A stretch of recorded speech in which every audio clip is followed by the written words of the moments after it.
Loudon, Jane, The Mummy, A Tale of the 22nd Century, 1827. Griffith, Mary, 300 Years Hence, 1827. Fox, Mary, Account of an Expedition to the Interior of New Holland, 1837. Chamberlain, Betsy Guppy, A New Society, 1837. Ives, Chorus Scenes, The Princess of Mars, A Confederate Fairy Tale, 1869. Cobb, Francis Power, The Age of Science, A Newspaper of the 20th Century, 1877. Corbett, Elizabeth T. A Glance into the Future, the World in the 29th Century, 1879. Dixie, Florence, Gloriana, The Revolution of 1900, 1890. Fuller, Alice W. A Wife Manufactured to Order, 1895. Ling, Mary Ann Moore, A Woman of Mars, 1901. Weiss, Sarah, Journeys to the Planet Mars, 1903.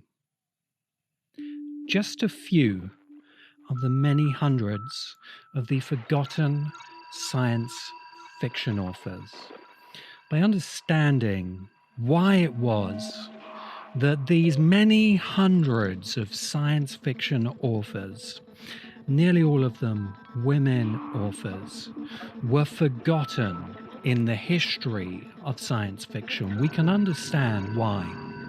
The standard history of science fiction given to most fans and readers and writers of science fiction is a false history, and we can instead understand the true history of science fiction.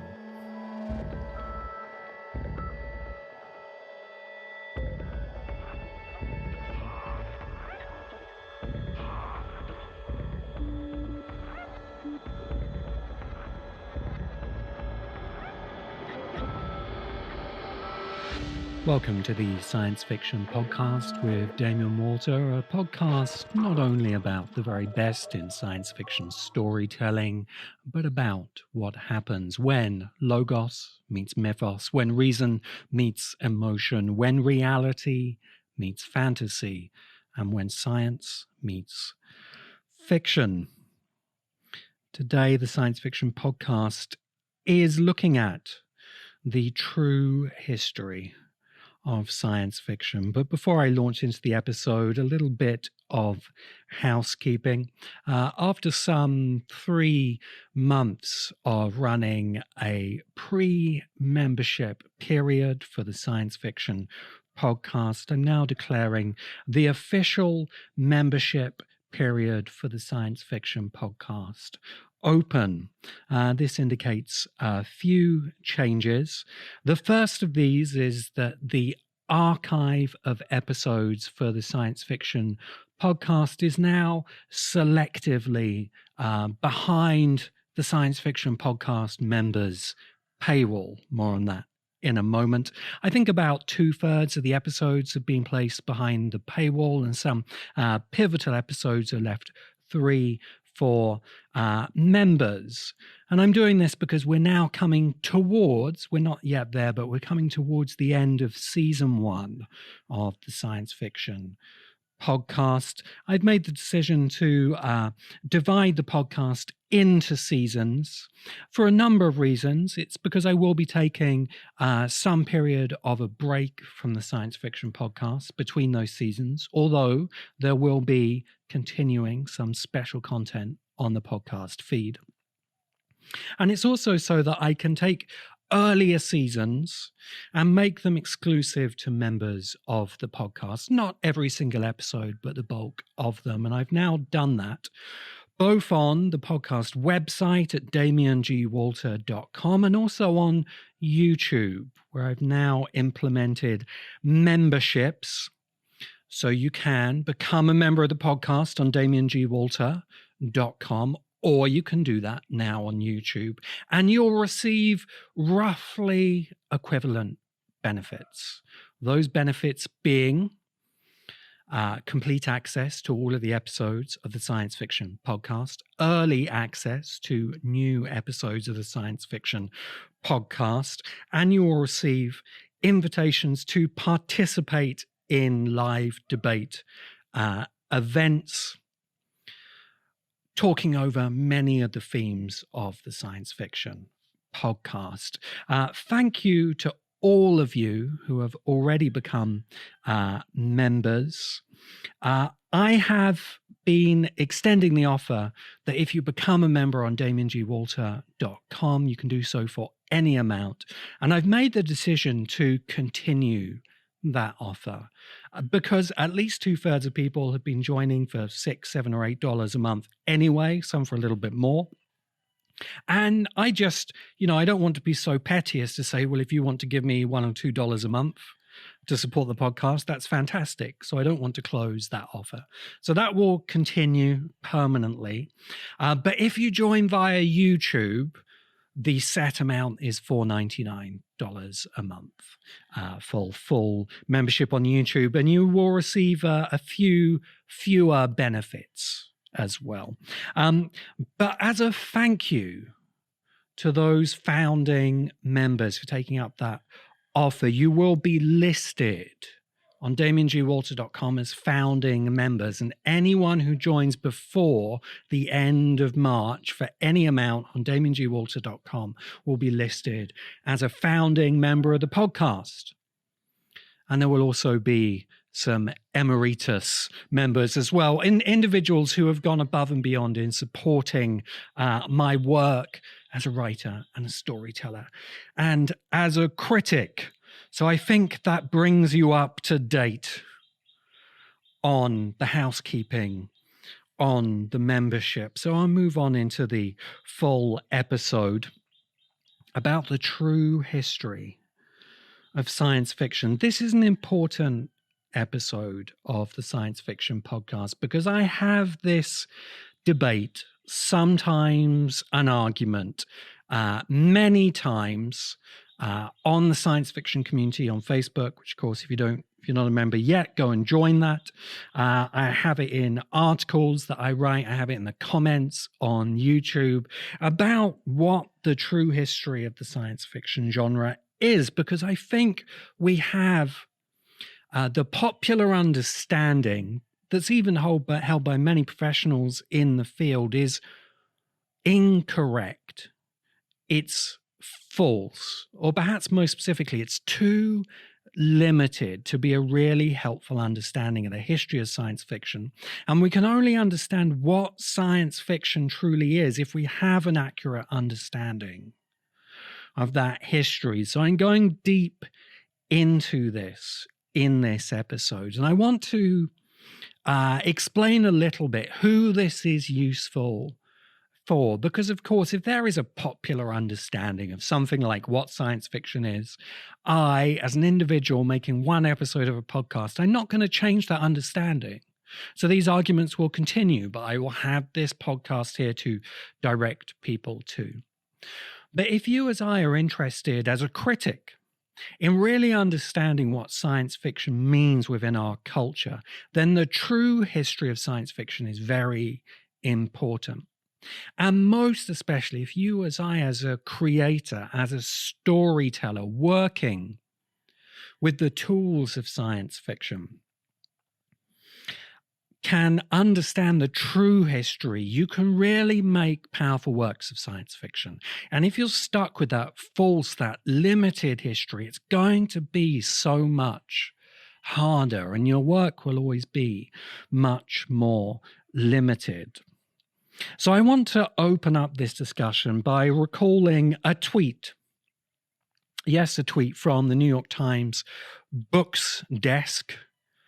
I've known a few people on the New York Times books desk over the years when I was working on the Guardian books desk as a freelancer. I would often interact with those people and pitch them some ideas sometimes, although I was never successful with those particular pitches. And also the Science Fiction Podcast has been jousting with the New York Times Books podcasts in the top 20s of the Apple podcast charts over the last few months, which I'm very, very grateful for. But the New York Times made a tweet which got dogpiled. This is the tweet. The tweet was, with Jules Verne and the publisher Hugo Gernsback, H.G. Wells invented the genre of science fiction. And there's a lot wrong with this tweet, and it got dogpiled over the course of a few days, maybe a week or more. I think probably tens of thousands of people indicated their displeasure with this tweet. Now, in one way of thinking, that was a little bit unfair, because the article that the tweet was linking to was a review of a new biography of H.G. Wells, I believe. And the review was very good, and the biography is very good. And it's not necessarily the case that every tweet promoting an article needs to perform an act of revisionist history on science fiction. We need a revisionist history of science fiction, and that's what this podcast is about, to get to the true history. But the New York Times Books Department were just communicating the generally held and unfortunately somewhat false history of science fiction, which goes like this, that there were a few early writers of science fiction, Jules Verne and H.G. Wells, and then a couple of editors, Hugo Gernsback, and a few decades later, John W.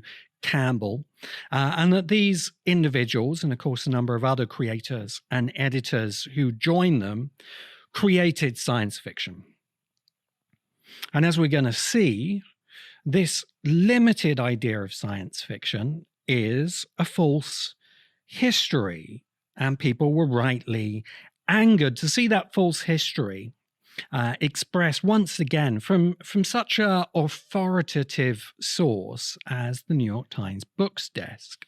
And there's a lot that we can say about what's wrong in this history. One is this history ignores all of the writers that I opened this podcast with.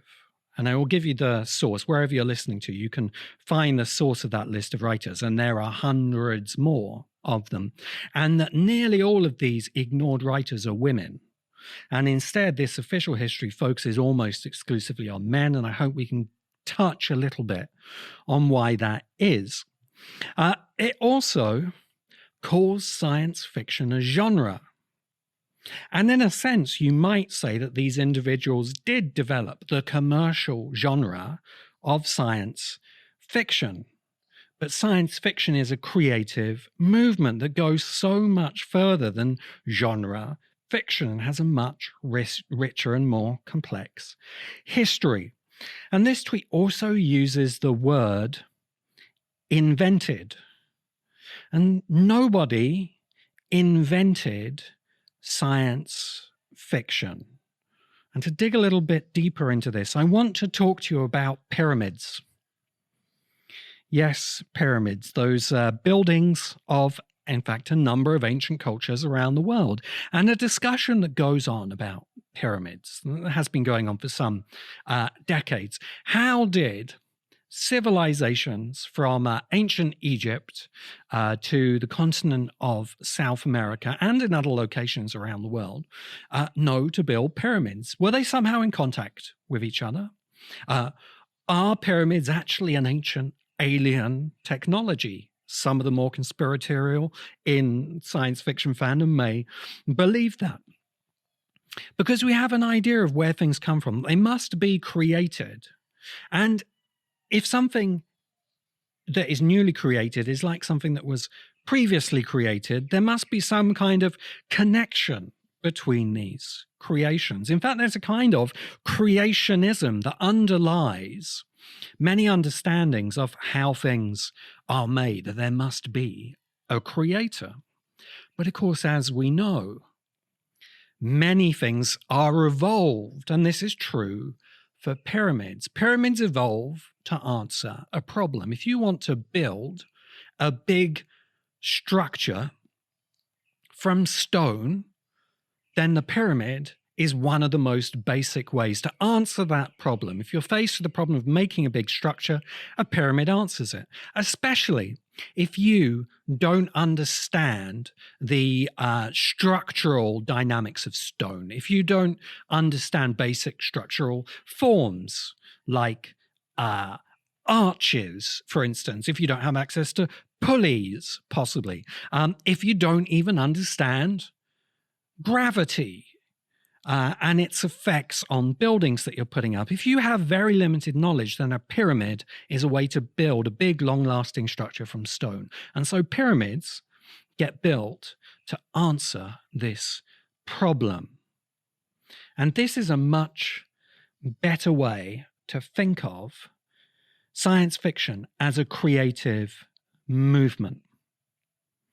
The false history of science fiction understands it as a commercial genre that was created by a small number of individuals. And this is a very simplistic way to understand science fiction as a genre.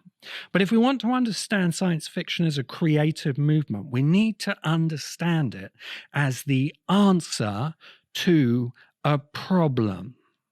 And that many individuals, writers and storytellers and artists more broadly, and intellectuals and thinkers can somewhat simultaneously, within a short period of time, arrive at similar answers to the same problem. And this is what we see in the list that I opened the podcast with. That books like Francis Power Cobb's The Age of Science, a newspaper of the 20th century, they don't need to have been influenced by another writer. You don't need to see a lineage of ideas. That any writer and storyteller sitting down and thinking about the problem of storytelling through the 18th and 19th and into the 20th and 21st centuries is going to arrive at very similar answers. And a lot of those answers look like science fiction. Science fiction is the answer to a problem, a creative movement that answers a very deep problem in the culture. And what is that problem? Well, if you follow my course, Advanced Science Fiction and Fantasy, Writing the 21st Century Myth, you'll already understand what the answer to that problem is. Correction, you will already understand what the problem is. I'm heading into Douglas Adams territory here. We've found the answer. Now we need a computer to tell us what the problem is. What is the problem that science fiction as a cultural movement is addressing? It's the need for a mythos for the modern world, because the mythos of the pre-modern world, which for the Western world is the Christian mythos, was collapsing and had collapsed, and people had lost their belief in it. Let's think about this a little bit more deeply. That we can say for something like 1,500 years, the mythos, the shared story of the Western world, of Europe, and then of the United States, of America as would be, was a Christian mythos. And it gave people a shared story about where the world came from. It answered eternal questions. Where did the world come from? What is the nature of reality? What is it to be a human being? Where does consciousness come from? These are eternal questions that humanity asks, and they are answered in myths.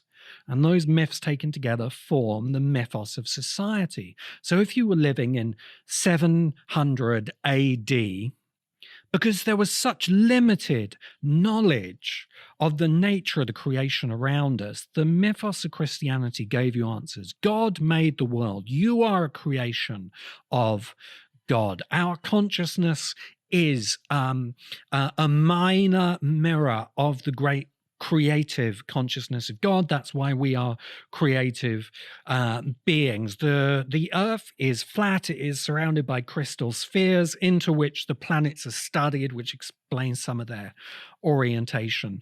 This mythos, the Christian mythos, evolved somewhat over time, but by something like the 15 into the 1600s, that mythos is collapsing. Why is it collapsing? It's collapsing because of the Enlightenment, the entry of a lot of knowledge into the Western world from the East, especially the Islamic world, which sparked a scientific revolution. So you have the early physicists, you have, Galileo Galilei, you have Newton, a bit later, Johann Kepler.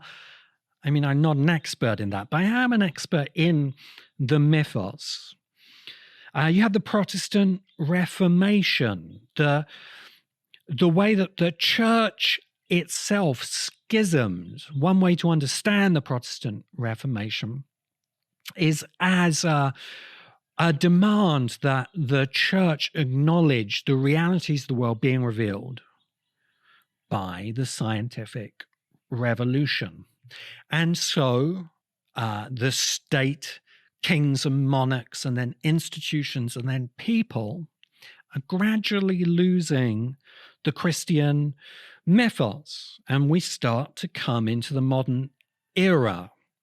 But we still need answers to these eternal questions. And so writers, storytellers, creators start looking for new mythic stories, a new mythos for the modern world.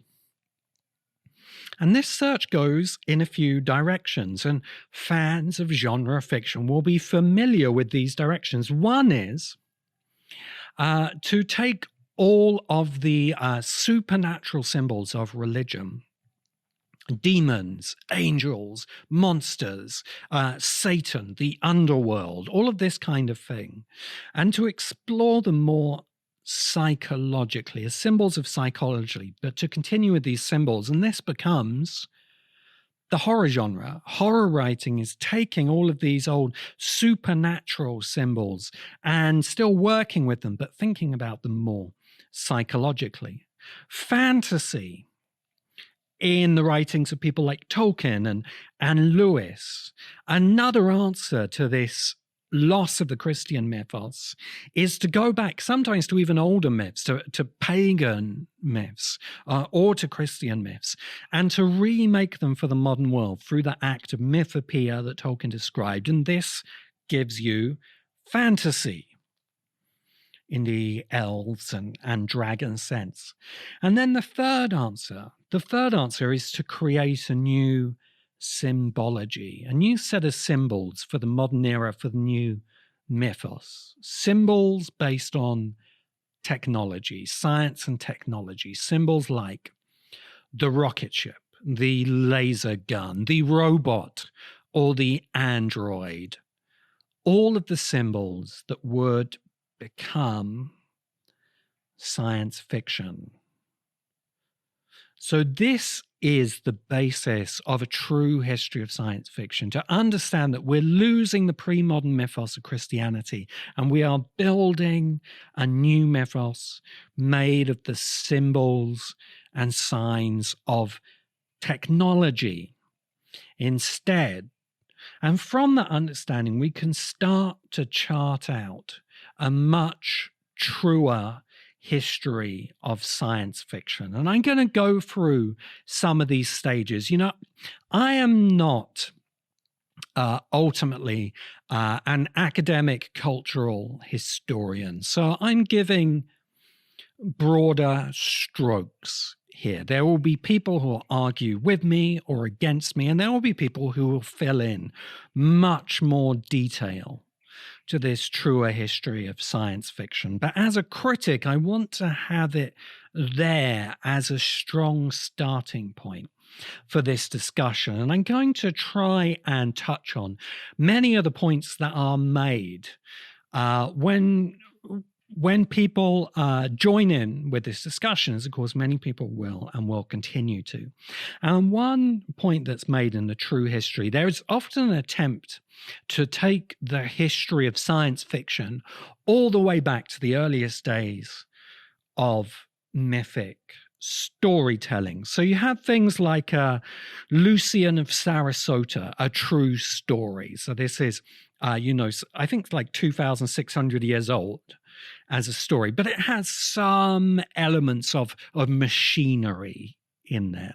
You can look at the epic of Gilgamesh. There's elements of fantasy and transportation through space and time in there. And lots of myths are a bit like science fiction. They have some symbols which are similar, some structures, some values.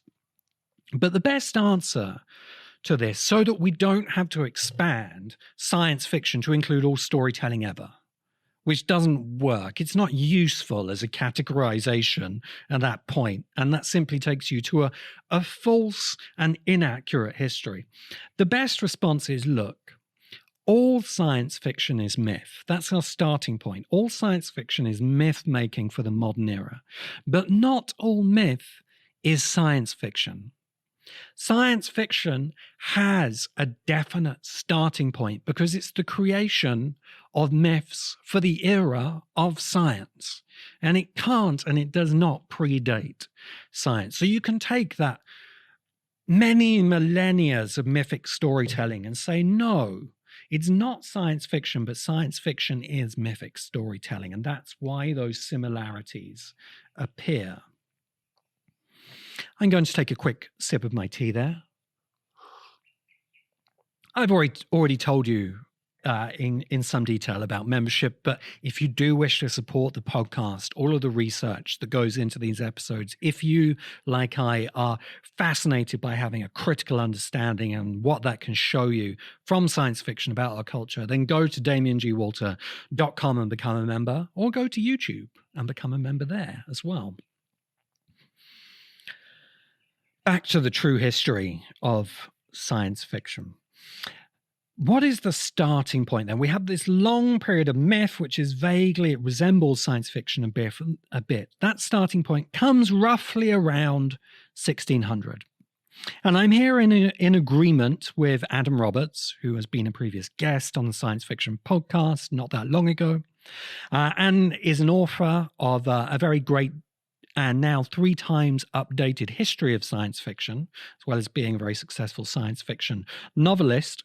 And that Adam Roberts places the beginning of science fiction around the time of the Protestant Reformation. And I agree, but I think we can expand that to say it's roughly after the period of the Enlightenment.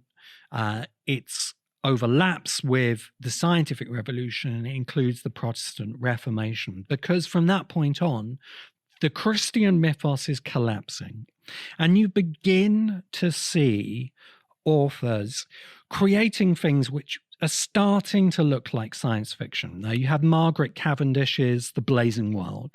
You have Thomas More's Utopia. You have Johann Kepler's Somnium, all quite often quoted as the first work of science fiction. But something about this doesn't work. They're more like prototypes of science fiction. They contain some elements of new mythic storytelling. They contain some references to science. They contain some mythic elements. But the main failure of them is they're not really effective works of fiction. They're generally more in older models. They might be a play script or a poem or a kind of expository essay. They're not giving you real fiction. And so they only work in an early prototypical phase of about 200 years where we see the seeds of science fiction from 1600 to 1800 being laid down that will then, those seeds will grow over the period of about 100 years from 1800 onwards. They will grow in the period of the novel experiment.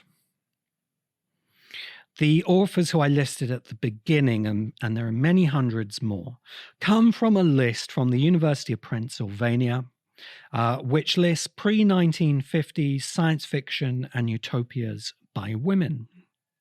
And there are hundreds of women authors, a few now remembered because they were famous for more social realistic work. Most of them not completely lost, but generally forgotten. If you go and speak to a really great science fiction historian like John Clute, the mastermind behind the science fiction encyclopedia. John Clute can tell you about these writers, and he can tell you about the true history of science fiction, but these writers are lost. How to understand why that happened? Roughly at the end of the 1700s into the beginning of the 1800s, you have the emergence of the novel. For a number of reasons, you have more affordable forms of printing, mass printing. You have more widespread ability to read. It's important if the novel is going to be a form of generalized mass entertainment. You have wealthier audiences, and you have a growing field of women writers, women novelists. The early novel was predominantly read and written by women. And many of those women writers wrote science fiction, and they invented many of the early ideas in science fiction. If you go back to that list, and if you go and look at the University of Pennsylvania list, you can see in there the seeds, the emergence of the main forms of science fiction. The new myths for the modern world are being created through that century of the 1800s. But as the novel evolved and emerged, so many of these authors were forgotten. And I'm hoping to touch on why this happened, because it's about gender and it's about how gender and storytelling interact. But we're going to come to that at the end of the podcast, because it's such a major issue that it needs its own section, I believe. There's one very significant writer at the beginning of this 1800 period who is generally today acknowledged as the first science fiction writer, Mary Wollstonecraft Shelley, and her novel Frankenstein, A Modern Prometheus. And I think it is now generally acknowledged as the first science fiction novel. But I want to give some of the arguments why it deserves that. Because, of course, you know, we have this period of a couple of hundred years before where there is some prototype science fiction. We have this millennia of myths before, and these are sometimes argued for in place of Mary Wollstonecraft Shelley. But she does some things in Frankenstein which really haven't happened before. Firstly, it's successful as fiction, as a novel. In the early 1800s, early in the development of the novel, Frankenstein succeeds as a work of fiction and storytelling. It's also mythic and referential to myth. It's a modern Prometheus, and you can look through the entire history of science fiction and see that it is continually in many of the greatest works, like, for instance, 2001, A Space Odyssey, from the Odyssey, Homer's Odyssey, referential back to myth. It understands that it is modern myth making, and Mary Shelley knew that. It's also symbolically successful because Shelley creates what will be called the novum. The critic Darko Suvin's idea of the new thing, the novum, that is at the heart of science fiction storytelling. And the monster, Frankenstein's monster, is really the first true science fiction novum. The idea that humans can be built from spare parts, to simplify it. And this creates in the audience the cognitive dissonance that the novum is there to create. It distances you from the idea of what a human is and puts you into a different mind state so you can reconsider your own humanity. And maybe most importantly, culturally, Frankenstein succeeds. It takes this novum and this new myth and it puts it into the culture, and this spreads across the culture.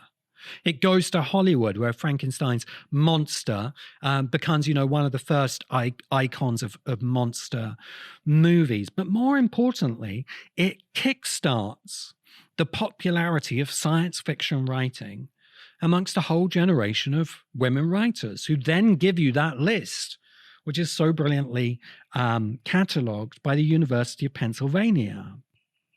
And this is about 100 years of the novel experiment. You know why the novel is called the novel?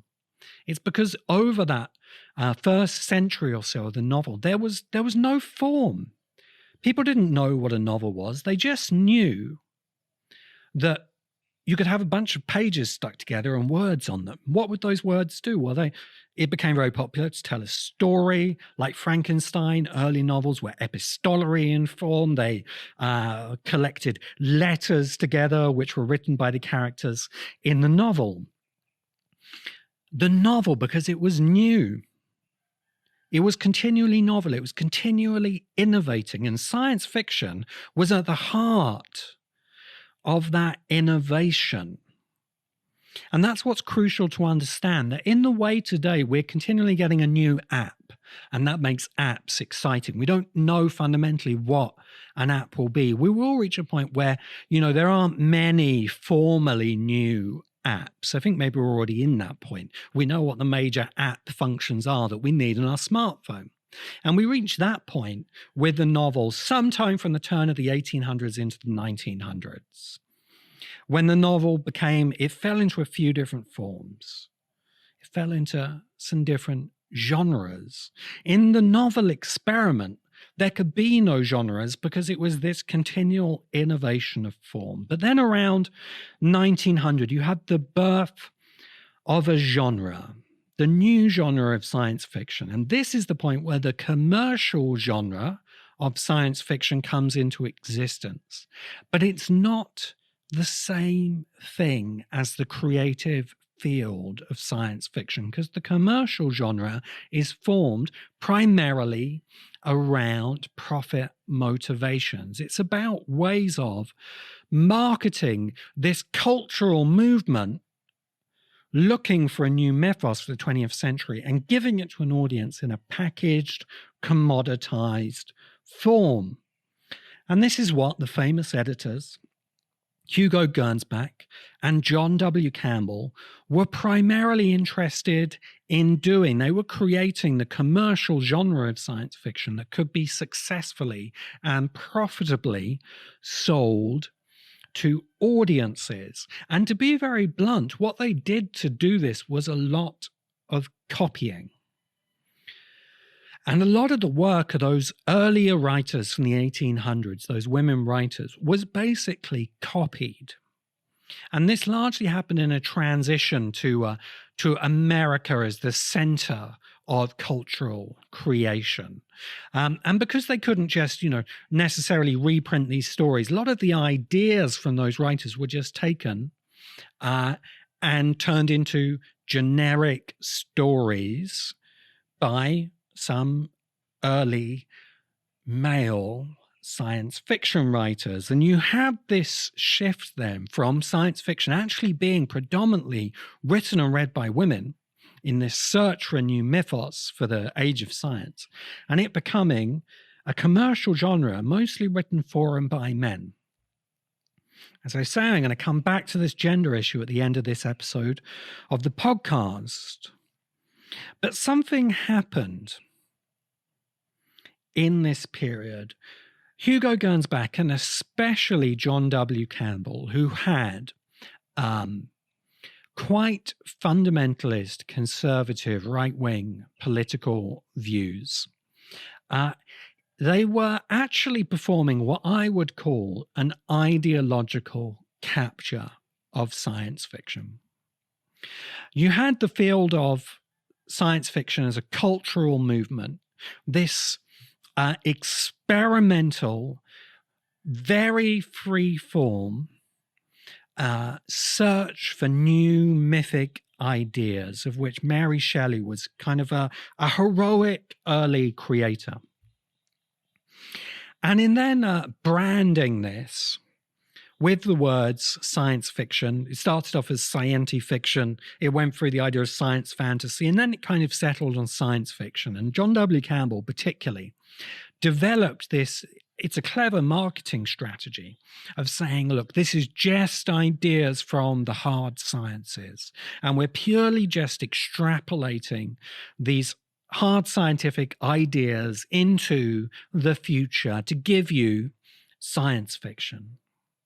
And there's a couple of things happening in this ideological capture. One is that it's about marketing to men and to male readers, and to the things that appeal to those readers, ideas about technology and machinery, less emphasis on soft sciences of politics or society or human emotion, fundamentals of the differences in branding between genders.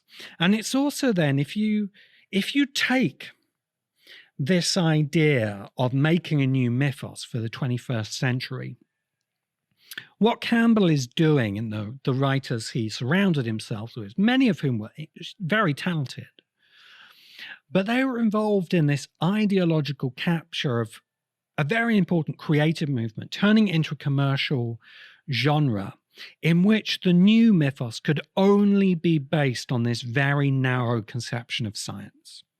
And it gives you the field of hard science fiction. It gives you our kind of mythos of space exploration, the idea that humankind is going to journey to other planets, is going to continue the colonialist idea that we're going to continue the way that the Earth had been through the 18th century of like meeting other civilizations, trading with them, sometimes conquering them. This would just continue into space. And as we've explored in the science fiction podcast, as in the episode on Ken Stanley Robinson's statement that interstellar travel is a religious myth, we see that this narrow, ideologically captured idea of science fiction doesn't work. It's a false mythology. It has value, but it's incomplete, and it gives us a mythic idea of the future that can't be fulfilled, and that doesn't answer more fundamental questions. So then within the kind of established history of science fiction, you have movements like the New Wave, which happens mostly through the 1960s, writers like J.G. Ballard, Samuel Delany. A little bit later, the cyberpunks like William Gibson, Neil Stevenson.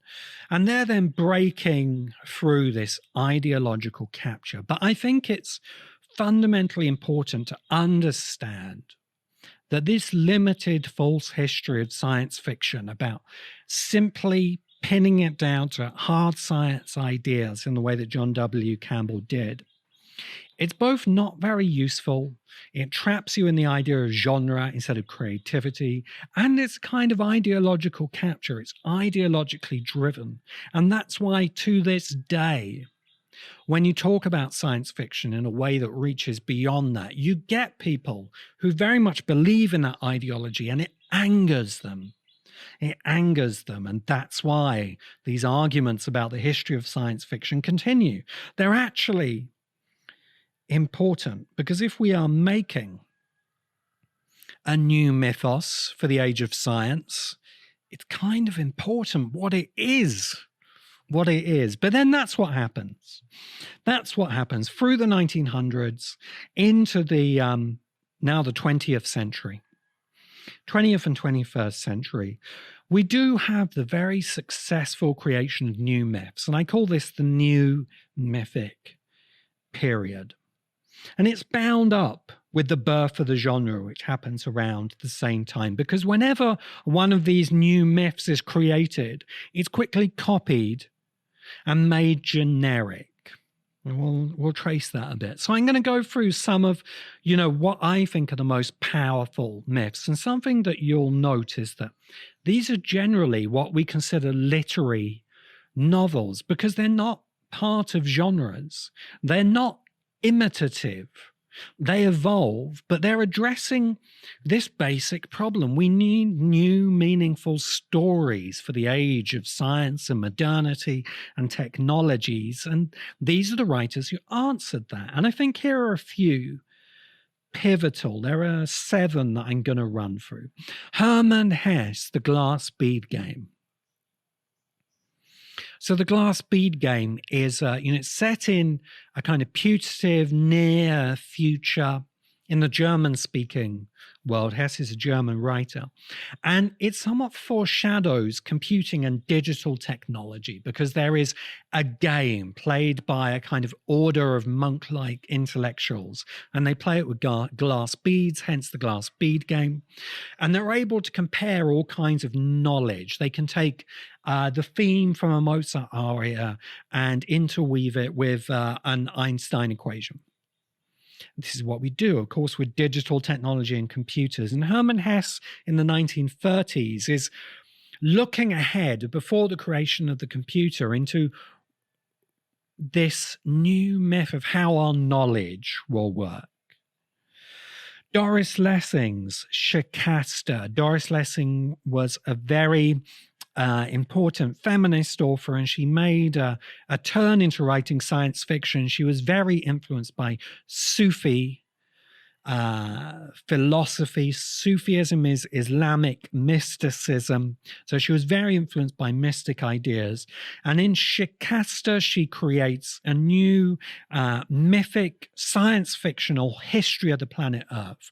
Earth as a fallen alien civilization, now called Shikasta, the fallen world, and the journey of an ambassador from a higher human civilization called Johar, who travels to Earth, and then he reincarnates through lives to manifest on Earth. I'm going through these quickly, but if you haven't read these novels, go back and read them. But what is Shikasta talking about?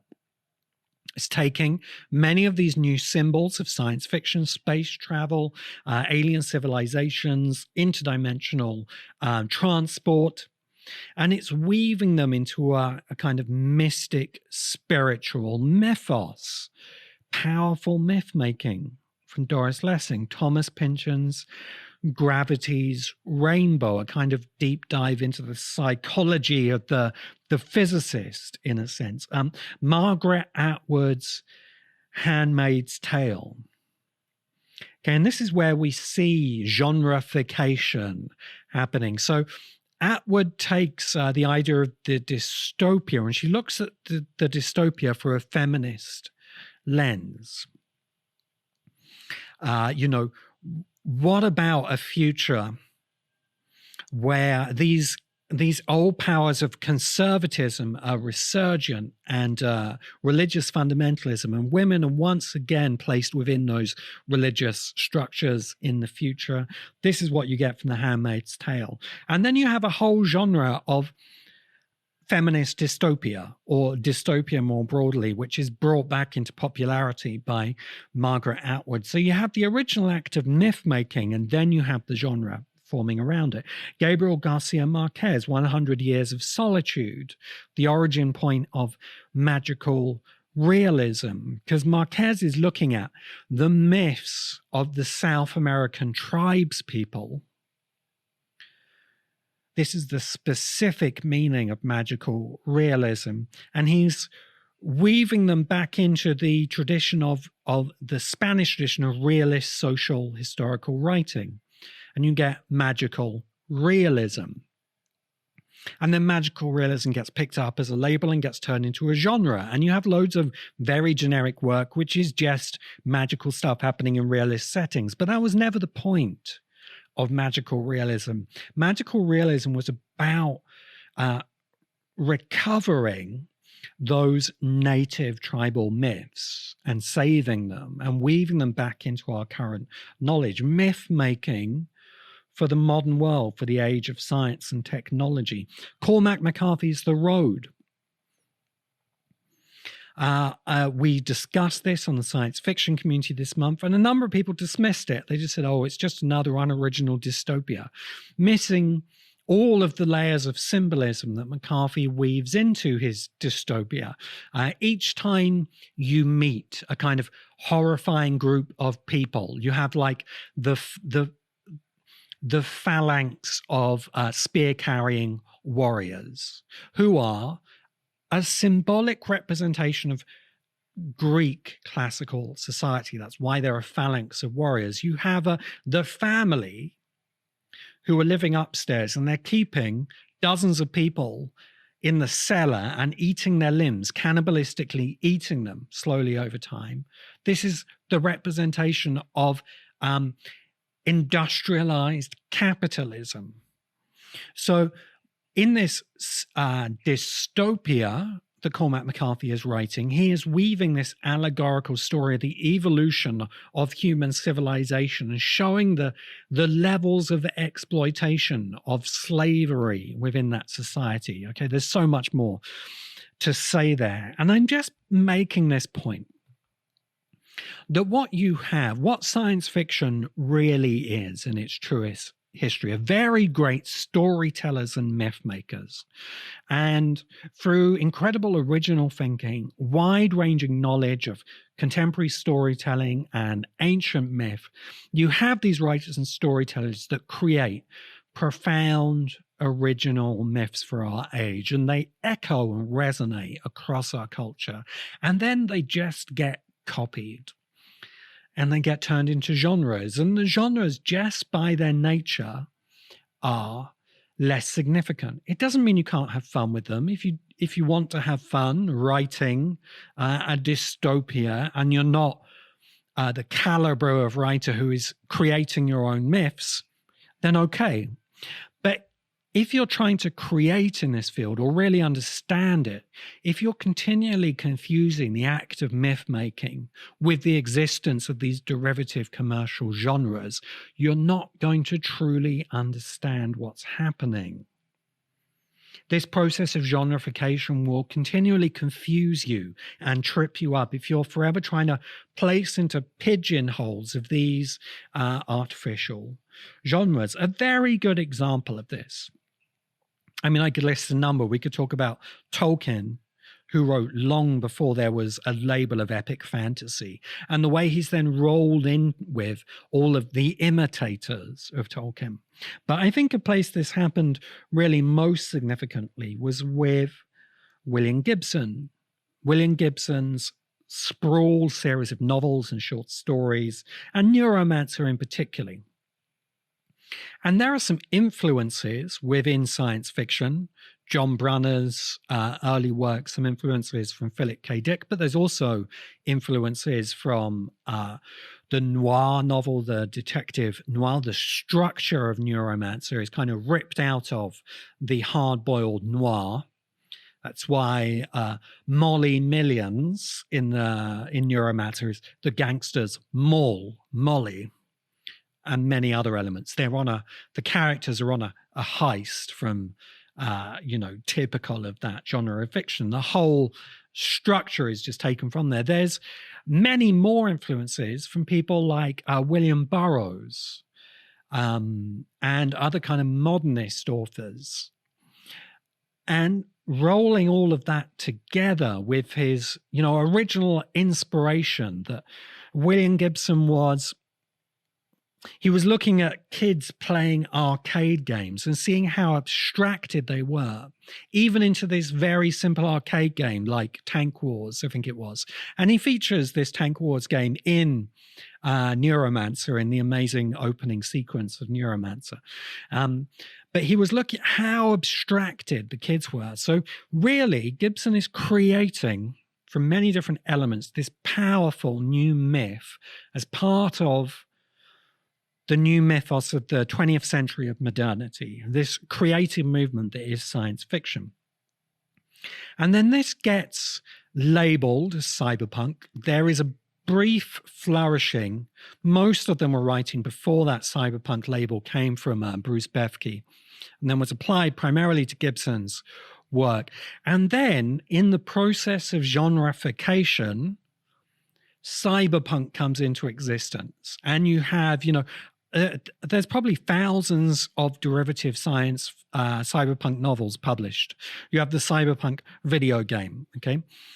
None of these are really cyberpunk. Cyberpunk happened before it was ever labeled. And once it's labeled, and particularly once this process of genrefication takes over and it becomes this kind of degraded commercial genre, it's too late. The creative movement has moved on because the myth has been written.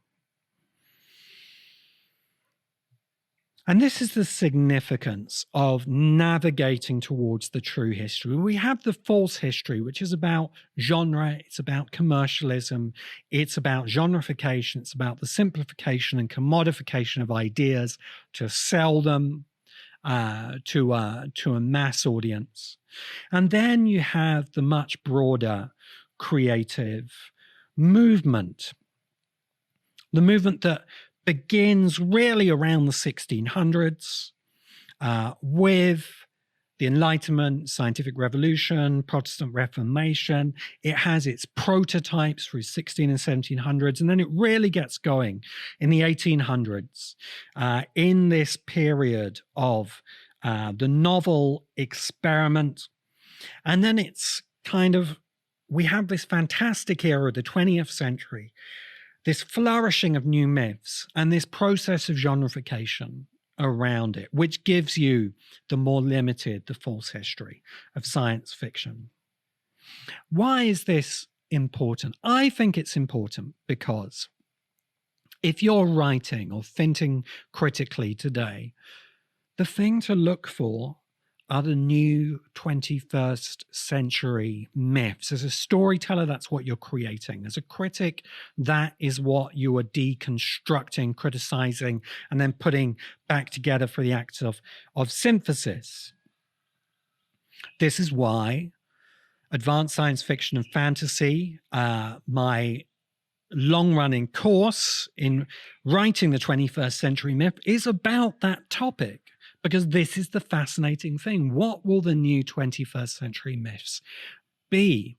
Because so much of science fiction from the 20th century, from the golden age, I saw John Scalzi tweeting about this today, that golden age science fiction is like in this ghost zone where it's clearly nothing like the future we moved into. It's not old enough to be the past or historically interesting quite yet. And in a way, it's just a failed mythology. That's what I would call it. So we're, as creators, as critics, engaged in this hunt for the new 21st century myth. And something that is essential to think about in that writing of the 21st century myth, I think, is the role of gender. And I said I wanted to come to this at the end of the podcast because it's important. And what we see in the superimposition of this false limited history of science fiction as a genre, as a commercial genre, over the true history of science fiction as a creative movement, is we see the deletion of women writers. And this is by no means unique to science fiction. I think it is a continual thread through the history of storytelling and myth-making. You know, as I love to talk about, there is a great piece of criticism by the critic Harold Bloom, and he makes a fantastic argument for Genesis, the first stories of the Christian mythos, of the Bible, as works by a woman storyteller, a woman writer, probably a Babylonian princess. And if you read them that way, they actually make so much more sense. Because the God of that myth, this vengeful Old Testament God, he's a parody, he's a satire of the masculine, the worst of the masculine tendency. And Eve becomes a heroic figure in this model. But then this is taken, it's twisted by the male priesthood who follow, and it's turned into the kind of judgmental, less interesting stories that actually come to us through the biblical text. You know, there's a strong argument that the Iliad and the Odyssey, these great foundational myths of ancient Greek culture, also very possibly a woman writer. Homer was a woman. And again, you understand the male characters as parodies and satires of the absurdity of male egoism. Fairies and folk tales. Okay, any analysis of the hundreds of fairies and folk tales from around the world, you can tap into a brilliant contradora, storyteller from the Latin language tradition, Clarissa Pinkola Estes, okay, who emphasizes over and over again how these are feminine myths. They're myths that explore primarily feminine psychology and were written by women. And these fairy and folk tales were only later taken by men, like Hans Christian Andersen, like the Brothers Grimm, and in the cataloging were expropriated as the work of male writers. So throughout the history of storytelling, of myth making, these women writers who are doing the real creation, which is later co-opted more by male writers. Now, this isn't to say that there isn't, of course, great male masculine creativity. There is. But I think the primary reason to understand the true history of science fiction is to look back and find those forgotten writers, those hundreds of forgotten writers of the 1800s and beyond, who were deleted, who were overwritten from the history of science fiction in the creation of this false history by editors, primarily like John W. Campbell, who I think has a lot of guilt for this act. And I think it's why if any of the figures in science fiction history deserve to have a lessened reputation in that history, it is John W. Campbell, because to get the full value of science fiction, to do what the Science Fiction Podcast is here to do, which is understand science fiction as the cutting edge of our culture through the creation of myths through the 1800s and 1900s, the 20th century, and now into the new 21st century myths. We can only do that if we fully embrace the true history of science fiction, set aside the false history of genre and commercial genrefication. It has its role. There are interesting writers who came from there, but science fiction is primarily a creative movement of hundreds of years of age, seeking a new mythos for the 21st century, and a mythos which reintegrates the feminine psyche and the work of women writers fully into the mainstream of our culture. Thank you very much for bearing with me for now what is, I think, the longest single episode of the Science Fiction Podcast. It does take a little bit of time to get into these. I want to know your thoughts on this. You can put your comments on YouTube. You can come to the science fiction community on Facebook. If you disagree, I will engage with polite disagreements that first of all articulate the argument that is being made. There's whole categories of arguments that are not arguments, that are simply re-articulations of the same incorrect assumptions. I'm not going to waste time arguing with those. If you want to argue back on the true history of science fiction, I first want to see that you really understand the argument that's being made, and I'll be happy to engage with you. I want to hear where I'm wrong and where this history can be added to by the people who want to build the truest possible history of science fiction. And I want to, to document this true history better. And I hope that at some point, of course, my lone podcast isn't going to achieve this, but I hope that we can fully reclaim the true history of science fiction and make it once again also the popular history of science fiction. Thank you. This has been the Science Fiction Podcast. My name is Damien G. Walter. You can find more details and even become a member at damiengwalter.com.